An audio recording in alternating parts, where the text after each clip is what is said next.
A little bit about who GroovyTek is first. GroovyTek is dedicated every day to help folks become more comfortable and confident navigating their personal technology independently and on their own terms. GroovyTek trainers offer one-on-one support anchored in patience and respect, both in-home and over the phone.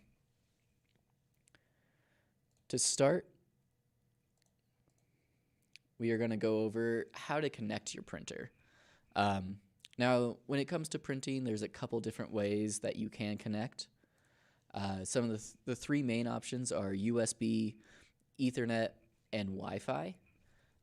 All of these have their different advantages and drawbacks. Ethernet and Wi-Fi are connecting your printer over your internet connection, and a USB is more of a direct connection to your computer itself. So to start, we'll go after how to connect it with a USB.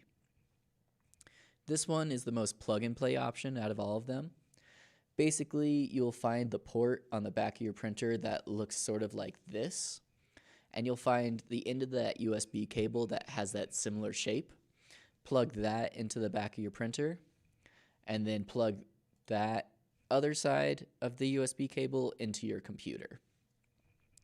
And then you're pretty much set to go with most printers after you do that over USB.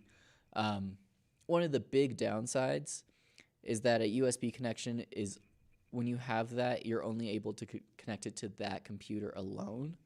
You're not able to connect it to multiple devices like you would be able to if you had it connected to Wi-Fi or Ethernet.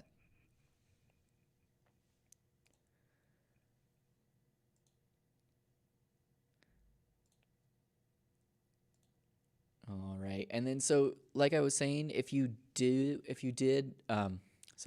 have multiple computers that you're wanting to connect your computer to, Wi-Fi is a great option.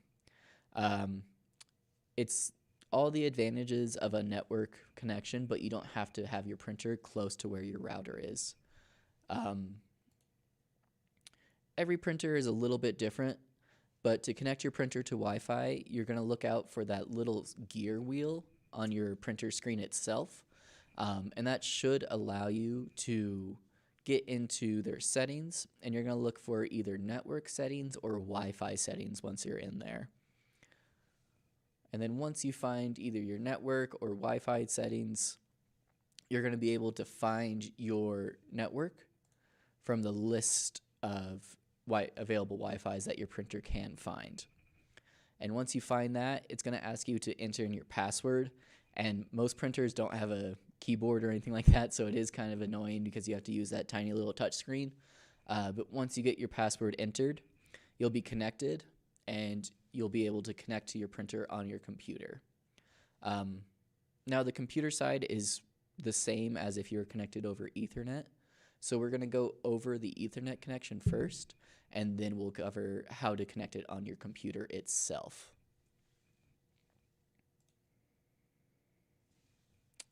So Ethernet is really kind of the best of both worlds when it comes to printer connections. It has the plug-and-play ability of a USB, where it also has the multiple device connections as Wi-Fi. The main downside is your printer does have to be pretty close to where your router is in your home.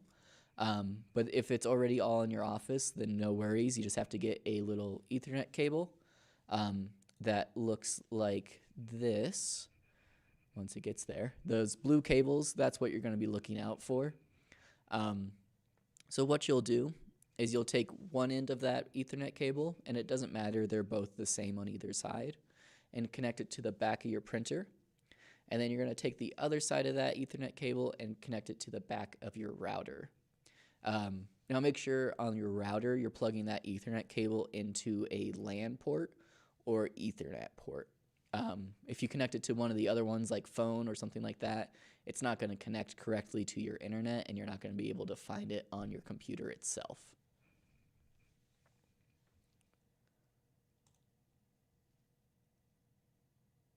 Awesome. So if you have a Windows computer, these are the steps you're going to be able to follow to connect your printer to your computer if you're connected over Ethernet or Wi-Fi.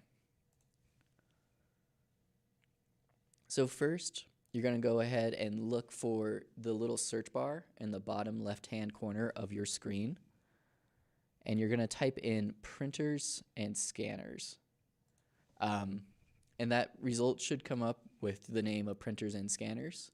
And when you see that, you're going to open that up, and it's going to bring up a window where at the top you'll see a little plus symbol, and you could say add a printer or scanner. And this will start searching for all your printers connected to your network. So a majority of the time, it's just going to be that one printer that you just connected. And then when the printer name pops up, most of the time it will be the model name. So for example, if you had an HP LaserJet, it would say HP LaserJet Pro, whatever model number it is. And then once you click on that, you'll be able to select add device. And if everything is connected correctly, it will go through its process and you'll be able to print through it on your computer there.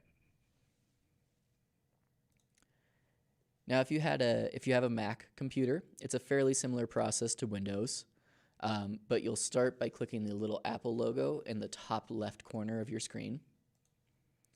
And then you'll select System Preferences, and then Printers and Scanners from System Preferences there. And this will lead you to a little window where you can now add your printer by clicking on a little plus symbol in the bottom left corner of that window. And just like Windows, this will bring up any available printers on your network. It will be its model name. So once you click on that, you'll see an option that says Connect. And again, if everything is connected correctly, it will just be able to connect to your computer and fully be able to print from your device there. Ooh. Oh, Dennis has a question about his computer told him to reinstall a cartridge. I keep doing this until the printer finally prints, and the next time I want to print, I have to start all over again. Right now, it doesn't matter, it won't print. It's a fairly new printer, a fairly new cartridge. Do I have to purchase a new cartridge or a new printer?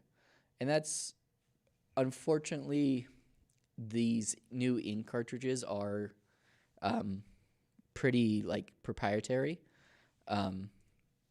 So when it comes to that, I really do recommend, if you don't already, purchasing the brand's ink cartridges.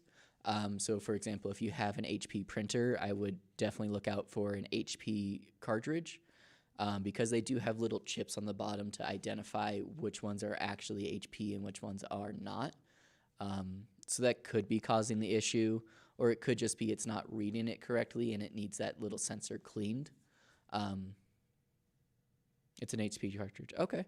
And that could just be if the printer is not functioning correctly, it could just need a little wipe down on those sensors where you put the ink cartridges. You could also always take your printer into a computer shop to see if they could just give it a clean down. That's not something that GroovyTek offers, but it's something that a lot of computer repair stores do. So